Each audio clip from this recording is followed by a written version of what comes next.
All right, so in this video, we're going to talk about giving your page, your Facebook business page, a makeover. And specifically, we're going to talk about your cover photo. The cover photo is an area that I see kind of misused and abused quite often. So we're going to talk about like what should your cover photo be, what should it not be, and how to make sure that it looks good, whether or not you're on desktop or mobile. So let's just jump right into it. All right, the cover photo. What exactly is the cover photo? If you're not sure, I went ahead and took a screenshot from one of the pages that I manage that has a cover photo. The cover photo is this top picture here, where you see the three pics that go along there. We've got a nice little headline on that. So that is the cover photo. This little photo over here, the green one, is called the profile pic, and that we will actually be covering in a different video. So this is what a cover photo looks like.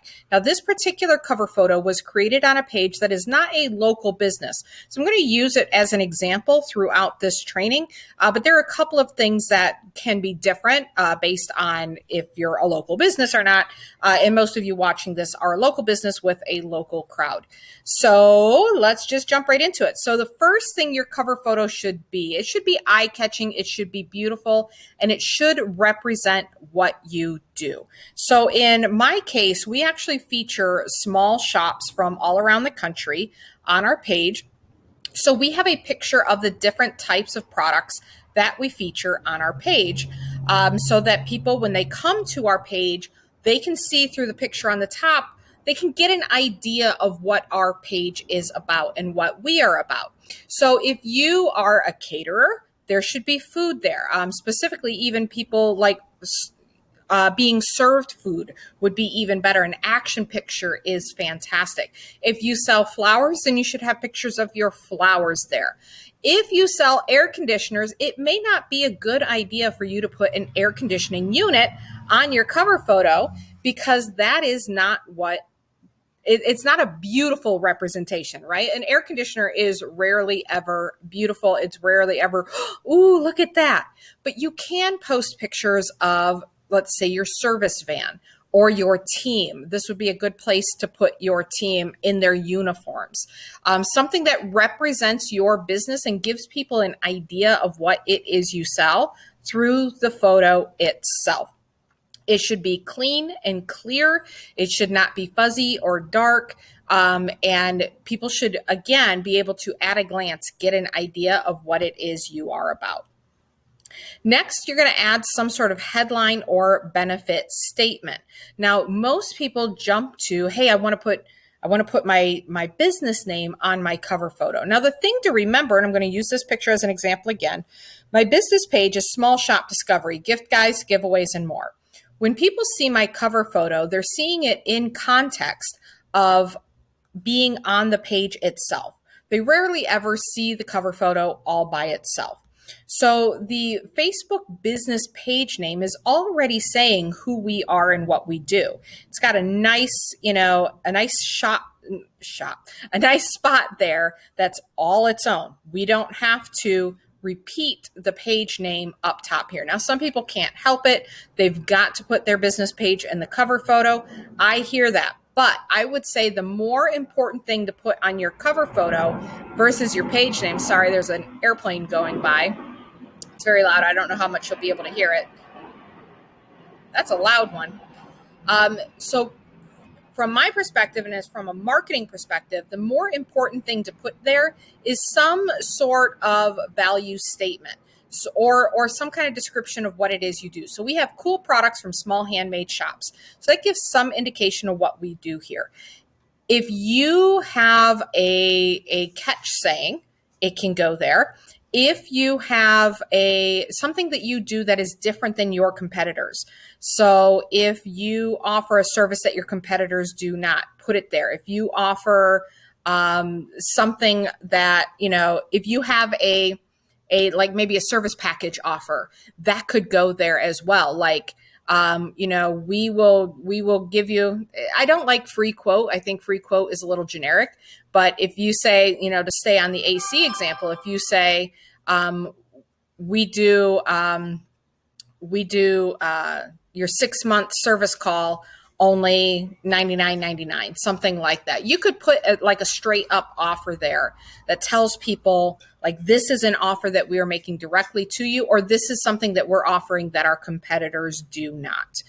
So having a little bit more about your business and what makes it different, what helps you stand out from everybody around you, is going to help here. And at the very least, at least explaining what it is you do here. So if you're an air conditioning company, rather than putting your name again, you can say, we install and service residential and commercial air conditioners.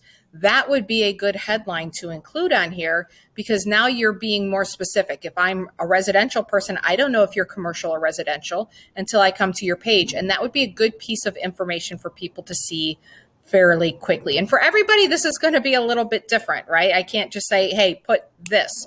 Everybody has something that makes them a little bit different. Every industry can be approached this way a little bit differently. But one of my general rules is, if there's something about you that's different than everybody else, or something about you that your customers need to know very quickly whether or not they're going to decide to do business with you, that's what should be put on the cover photo. Okay. Next, contact information. This isn't a must, but for local businesses, especially if you are a brick and mortar where people shop at your location directly, it is not a bad idea to put your address right on the cover photo, because again, it's quick information for people who may just be looking for that information. Now, obviously, we also have contact info on the page itself, your phone number, your email, your website, etc.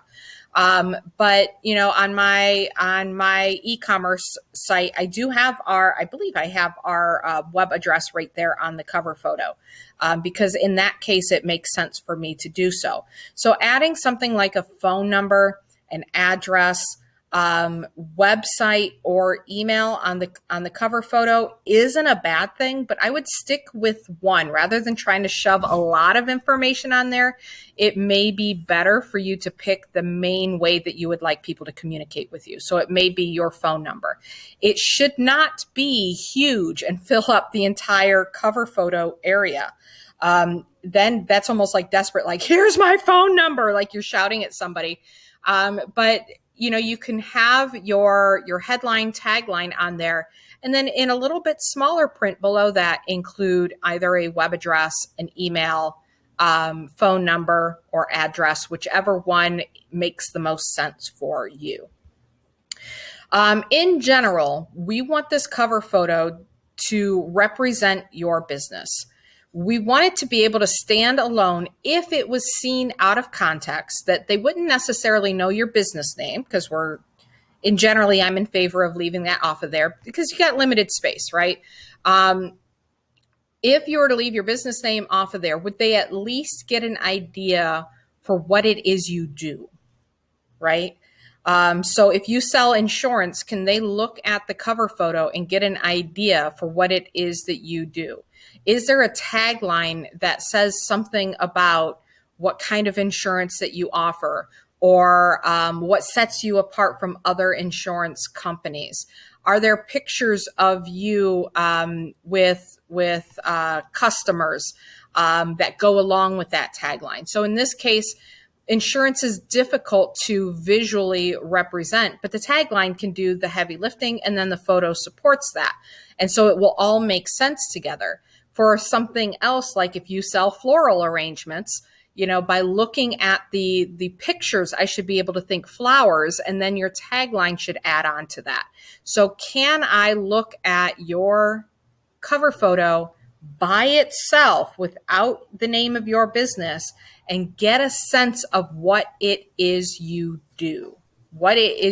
And create desire, especially if you have a physical product. If you do something like, if you're in food industry, if you sell flowers, if you sell physical products at all that are visually appealing, that people buy on a whim, at the same time as, okay, I see what it is you're selling and I want it because it's such a beautiful picture. All right, so you may be feeling a little overwhelmed by all of this and thinking like, how do I do all of those things at once? And this is where Canva is your friend. I highly, highly recommend, as a small business owner, it can be very tempting to hand these things off to other people. And in some cases, that makes sense, but you should know what the elements of what you need in that cover photo should be so that you know what to ask other people to create. But when you use a platform like Canva, it is fairly quick and easy to learn how to do these things yourselves and update them yourself. And sometimes it's faster than asking somebody else to do it for you. Canva allows you to upload a cover photo that is the proper size. That's a big mistake that I see most businesses make, that they upload a picture that is not sized correctly to Facebook and to both Facebook desktop and mobile, which I'm going to talk about more here in a second. Many times people just take a picture and upload it and it doesn't center correctly and it looks really weird and it's not actually helping your cause. So Canva templates are really, really great for cover photos. I highly recommend them and I highly recommend that you learn Canva. Now there is a video that's coming along with this video where I'm going to show you how to create a Canva template. So again, I'm not going to leave you out hanging to dry. We're going to actually go through the easiest way for you to use Canva templates to create a cover photo for your business. But keep that in mind as I'm going through this, that yes, I am going to help you. I am going to help you.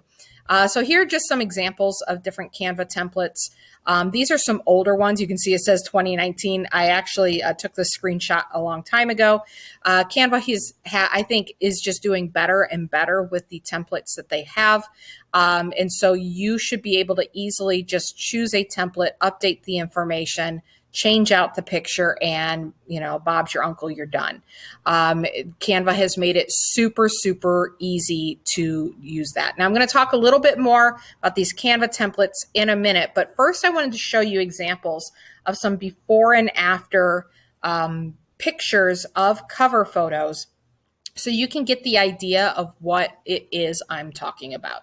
Now, the first one, and none of these are necessarily like, again, I'm not saying do this exactly like this because everybody's business is a little bit different. But in this example, you can see this business is called Second Wind Music Center. The top cover photo was a picture of the front of their store, which to them made sense. This is what our store looks like. But you can see that it doesn't really tell you what it is they have other than it's saying Music Center on the sign. It's not a representation of what it is that they sell. And it's actually kind of ugly. Like it's a storefront.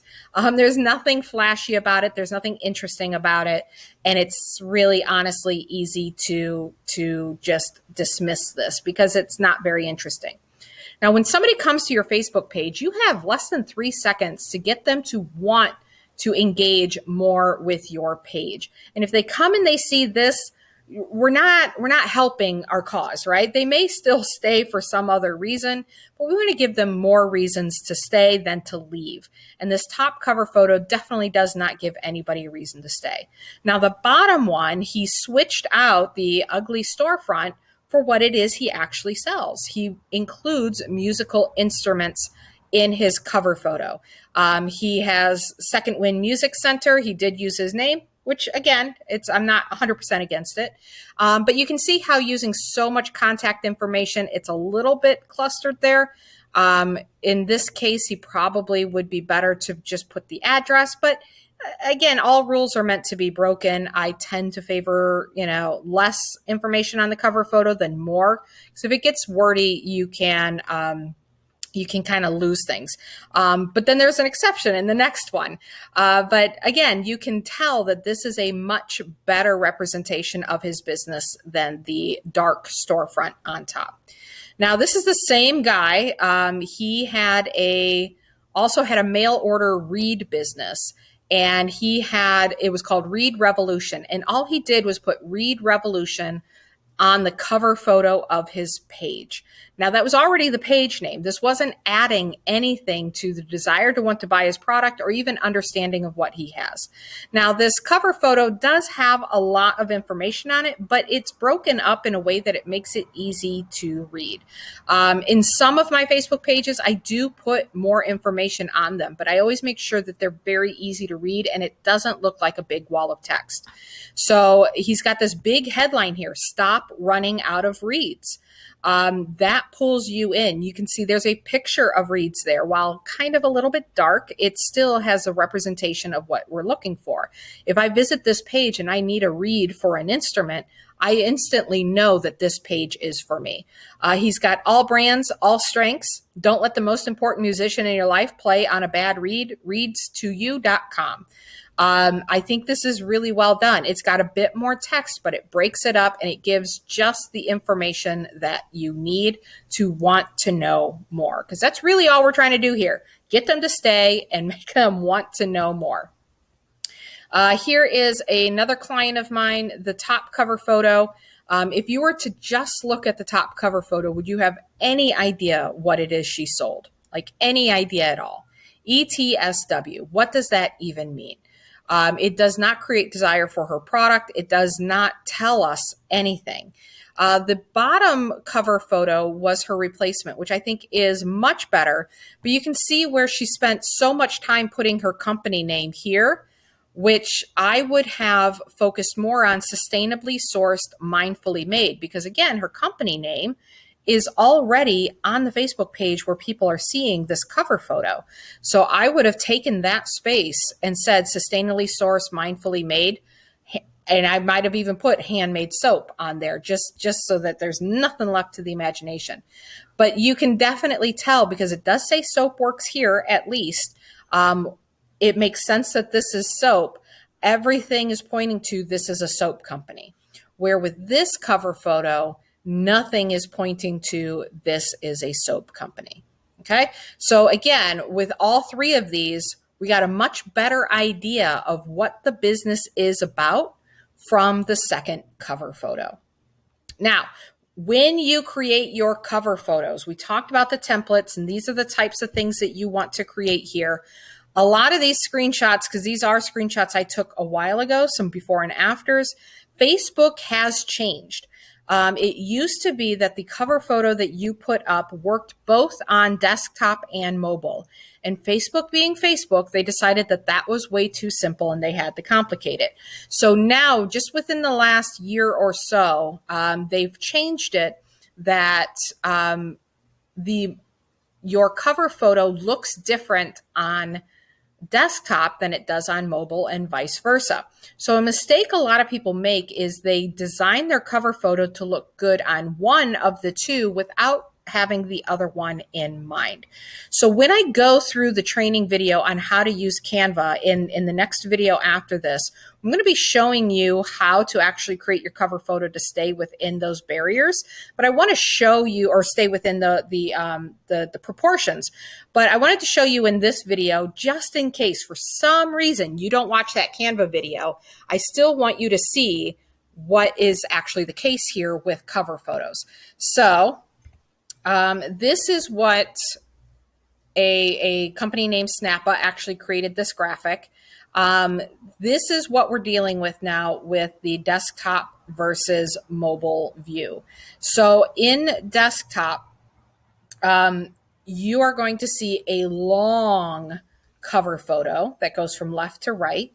The far left and far right areas of the cover photo are going to be visible. Now on mobile, the blue parts get cut off and the purple parts show. On desktop, the purple parts get cut off and the blue parts show. So what we have here is the safe zone in the middle. And again, I'm going to show you how to use Canva and how to use this template to make sure that you are in the safe zone. But what the safe zone means is that whether or not you are on mobile or desktop, your text is showing up, your picture is showing up, everything is in the zone of visibility. And this is what it looks like in practice. This is a desktop. We have our Bob's AC in Southwest Florida as our little test account. Bob's AC in Southwest Florida, I upload the basically just the graphic itself. And right now it's showing a little bit of purple. Will show through on each one, but I wouldn't take that for granted too much because you know, who the heck knows. But you can see the blue is very, very visible on both sides, and the purple is, for the most part, getting cut off. But if we look at this same exact page on mobile, you'll see that the blue is, you almost see a shadow of blue right there, but the blue is pretty much completely cut out, and only the purple parts are visible plus the safe zone. Okay, so you want to keep this in mind when designing your Facebook cover photo, whether or not you watch my training on how to do it on Canva. If you have somebody else do it for you, or you have a different program that you're going to use, you still need to keep in mind these proportions and what's going on here. I am giving you the Canva, a Canva template that the video goes along with, so that you can actually have a copy of this graphic itself that's sized correctly, that you can even send to somebody and say, hey, I need to make sure it's within these zones. Not all graphic designers design based on this. I've seen it over and over again where stuff is getting cut off. A good graphic designer will know, but not everybody knows. So make sure that your cover photo is being designed in a way that it fits inside here.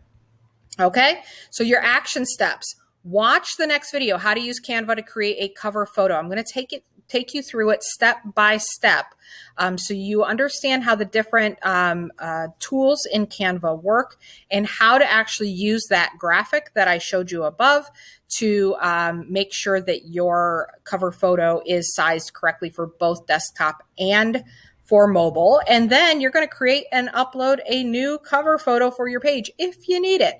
If you have any questions, you can always ask in the group. You know, just say, hey, I'm not sure if my cover photo makes sense for my business. You can upload the picture right in the group, and we can give you feedback on whether or not that cover photo is right for you and your business. All right, I'll see you in the next video.